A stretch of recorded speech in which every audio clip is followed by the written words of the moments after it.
What's up guys? In this video, I'm going to show you how to replace the valve cover gaskets on my 2JZ naturally aspirated Lexus GS300. Now on the left side of the engine you'll see a snorkel. Use a 10mm socket and loosen up both clamps. Pull out this hose, that way you can remove the snorkel from the intake. Just pry it out, sometimes it sticks because the rubber gets kind of stuck in place. We're also going to remove the throttle cable, open up the throttle body and unclip that cable, which then if you loosen up these two 12mm nuts, you can pull it off of its bracket. With the 12mm socket, remove the fasteners that hold on the bracket that sits underneath the throttle body. Sometimes these are hard to reach and hard to get to. There are four, two on the throttle body itself and two right underneath. And pull that bracket off, set it aside. Use the same 12mm socket and pull off the two bolts that sit at the top for the throttle body, as well as the single mounting nut on the bottom. Remove all that hardware, slide the throttle body away, unclip the throttle position sensor from the wire, slide the throttle body back a little bit, use some needle nose pliers to remove the hose clamp. This is a coolant hose, so once you slide it off, pinch it, hold it shut, otherwise coolant will start coming out. It might still come out a little bit, but as long as you just tuck it to the side, or even clamp it with some vice grips, that should be sealed up. Slide the throttle body off the rest of the way. Be careful not to hit anything, pull on wires or anything like that. Don't mind my flashlight charger just hanging out right there. I'm going to lock this hose with some vice grips just so it doesn't leak as I work. Remove the PCV valve from the driver's side valve cover. This vacuum hose off the front of the intake. And then remove the several 12mm bolts holding on this split piece of the intake onto the main intake manifold. The four on top you can get with a socket, no problem, and a power tool, but the two on the bottom you're probably going to have to get a wrench or a manual ratchet on.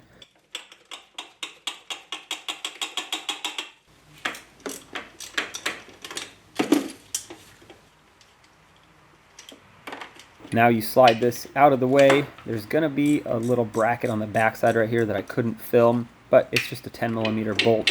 Remove that, loosen it up, and as long as you shimmy it just the right way, it should pop right off. There's also a little vacuum hose underneath, so don't forget to disconnect that. I'm going to remove this gasket. I'm reusing it. You can reuse it, unless it's torn, of course, but I'm removing it so I can keep it safe. Next, I'm using a Torx bit to remove these. They are technically Allen heads, and I don't know exactly what size because I didn't have that size, which is why I'm using a Torx bit. So whatever size bolts you have here, which by the way I've seen them be different types of bolts, not just Allen heads, remove them and pull this front cover off. Now with a 10mm socket and extension, and I'm using a swivel socket here, we're going to unbolt the rear mounting nuts that hold on these valve covers. Be careful when you do this, unbolt them, well, one end at a time, I'll say that, just because the valve covers on these, the ears that mount these, are going to be fairly fragile, so you don't want to snap them off by putting unnecessary pressure on them. So start with the outer ones, work your way towards the inner ones.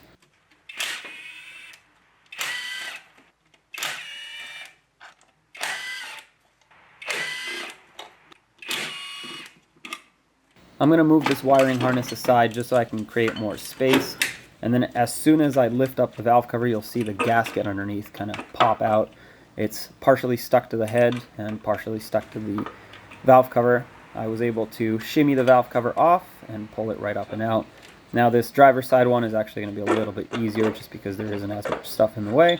Pull that right off, no problem. And this is where we get to see the inside of the engine, which actually looks very clean for me. For a 220-some thousand mile engine, this actually looks really good. Now I'm using some brake clean, just cleaning the channel that the gasket rides in. I want to get all of the oils and debris out of there. I want it to seal up nicely when I'm done and putting it back together. And I'm just going to make sure that this is nice and dry, nice and clean.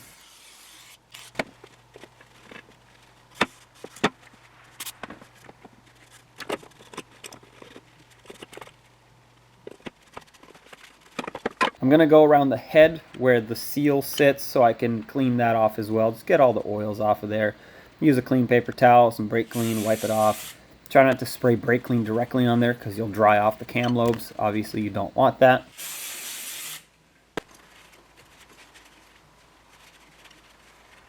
And then right where the front of the valve cover is, you'll see this first cam cap. that is part of the sealing surface actually of the valve cover gasket.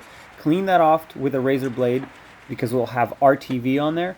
So once you scrape that off, use brake parts cleaner on a rag, degrease it, and then apply new RTV. You just want a little bit, but if you don't put any right there, the gasket will not seal since it's such a sharp corner with a split, because that's a cam cap actually. So you want RTV on there to completely seal it up. Once again, very little. If you put too much, it'll squish and go right into the head after you put the gasket and the valve cover on. So just enough to cover that surface. You want to do this to both sides, of course, so both valve covers.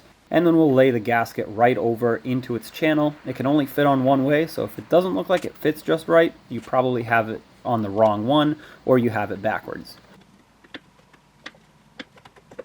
Now grab the valve covers with the gaskets and make sure that as you put these back, the valve covers don't lose their gaskets and they don't fall down, because if they do, you could easily pinch it, and obviously that's not going to seal up. Once you drop it down, just leave it like that. It should line up with two studs actually. There's one stud in the back, one stud in the front. That makes sure that it is perfectly lined up with everything, and the gasket should be seated in place. On the back, make sure you don't pinch any wires or hoses, and let's start all of the hardware in.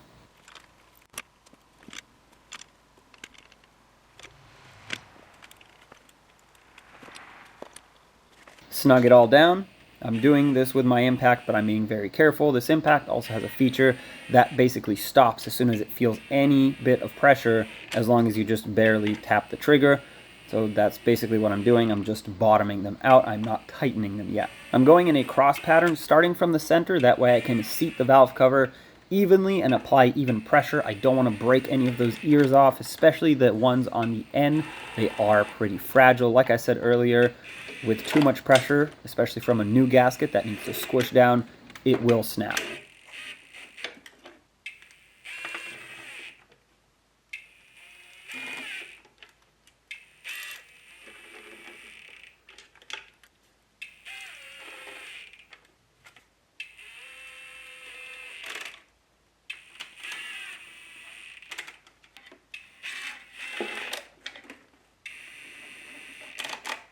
I'm going to torque these down in a cross pattern starting from the center ones. The torque is going to be 73 inch-pounds for these. If you want to torque them, go ahead. If not, I'll just get them nice and tight by hand. Honestly, they're small bolts, and you should be fine just giving them about an 1/8 to a 1/4 turn after they start squishing the valve cover down. As long as you don't break them or strip them out or over tighten them, it should be plenty tight. Just make sure they're even. So go around several times to make sure the gasket's seated on all ends perfectly even.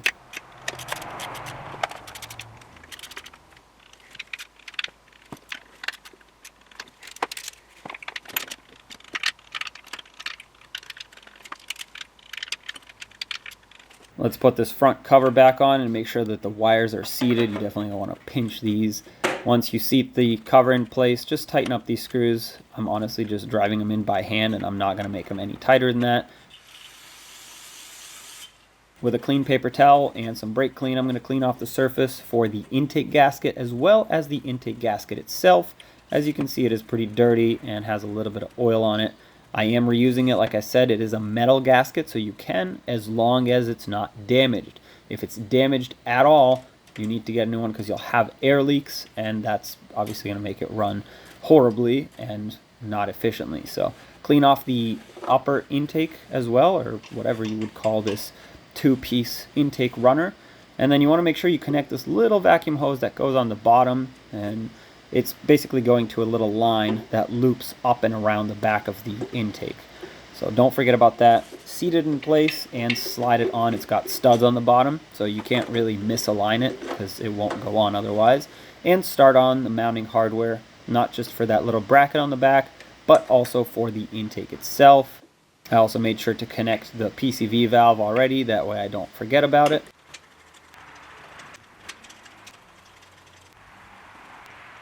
Snug this all down. I'm just going to make these all tight with my wrench. Give them a couple taps with the hand on the end of the wrench. Honestly, that's going to be plenty tight. It's not like I can torque those bottom ones anyway. I'm just going to make them nice and snug with a 1/4 inch ratchet. That should be plenty. This gasket doesn't really squish. It's a metal gasket. Single layer steel gasket.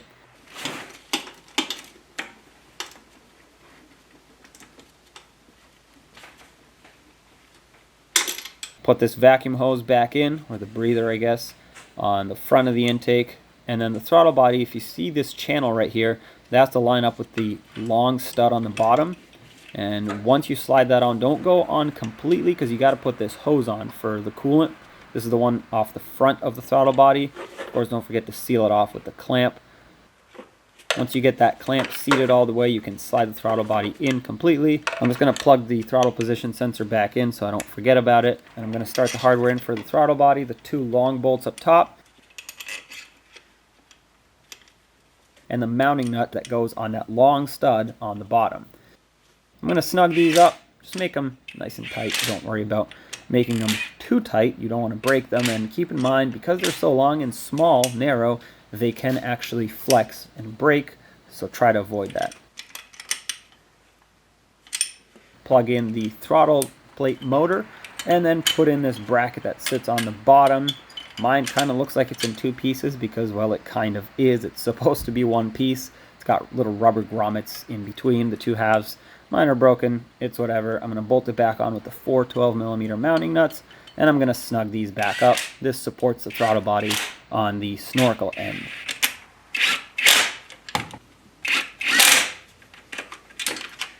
I'm going to reattach the throttle cable, so open the throttle body wide open, clip that cable in, and then slip it into its bracket. At this point, you want to make sure it's properly adjusted. Right here you can see me pulling on it, and you don't want tension on it, but you don't want slack either. You need to get it just right, or you won't have wide open throttle, which you always want. Put the snorkel back in, and make sure it's fully attached on both ends, the air filter housing as well as the throttle body. Get that PCV valve reconnected, or the hose for it. Don't worry about all the electrical tape that's on that hose. That's totally fine. Snug up these 2 clamps and make sure that they're not over tightened because they do break easily. And that's pretty much all there is to it. Start it up, check for leaks, and just listen to it run.